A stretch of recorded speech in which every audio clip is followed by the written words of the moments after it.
Alright, welcome back to the LCP Digital Learning Channel. Today we're going to be going over how to use the Assistive Touch on your iPad in order to increase productivity on your iPad, student iPads, or how to also help students with special needs. So let's jump right in to see how to utilize this in your classroom. Okay, so the first thing that we're going to want to do in order to turn on Assistive Touch is to go into Settings, scroll down this left side till you get to Accessibility. Then on your right-hand side, you're going to look for Touch, and then you're going to see Assistive Touch at the top, so click this, and then there's a toggle switch to turn it on. Once you've turned it on, we see this Assistive Touch button. This is actually a button that when you touch will give you some options. Now, we've already gone over in other videos that this is a great way to have a pointer on your teacher iPad, but we're going to go a little bit deeper in what to be able to use this button. So, for students, what you're going to do is guide them to turn this on. And then right here you see Customize Top Level Menu. So this is going to change what things pop up once you click this button. We can add and subtract how many buttons are there, therefore it's not so confusing for students. So I'm going to go ahead and turn this as 3. Now I can customize what each of these buttons are going to do. So for this first button up top, I'm going to press this button, and I'm going to decide what I want this to be. On this one I'm going to do Multitasking. On this second button right here, we're going to turn this one all the way down to Screenshot. And this last button, we're going to turn this one to Spotlight. So I'm going to scroll down a little bit until I see Spotlight.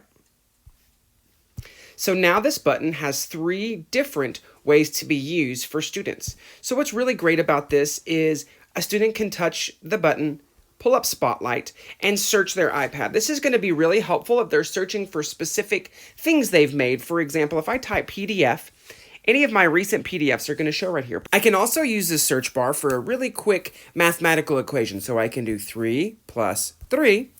And right here, it's giving me 6. So the search bar is really helpful to look for things, look for emails, look for PDFs, look for any document you've made, but also is a very quick search bar for mathematics and searching the web. The second button we've added is multitasking. This is going to be really helpful for students who are either in lower grades where the multitasking is a little bit hard to do, or for students who may have some mobility issues and can't use their fingers well enough in order to pull up from the bottom. So what I can do is touch this, press multitasking, and it's going to give me the option to pin new app to the right, pin new app to the left, or open new app with slide over. So I'm going to say pin new app on the right, and it's going to bring up my bar, and I can actually bring up a secondary search bar. Or I could have done the same thing, multitask, pin to the right, and maybe I wanted to pin the Files app. So this is going to make it very easy to quickly multitask if it's too difficult to pull up from the bottom.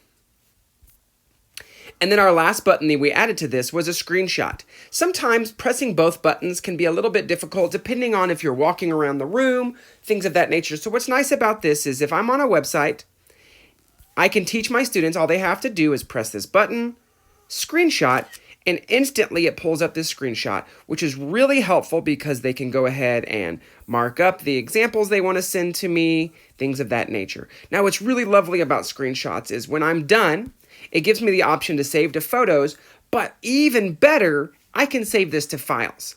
And so I can actually teach my students to go ahead inside of their iCloud Drive.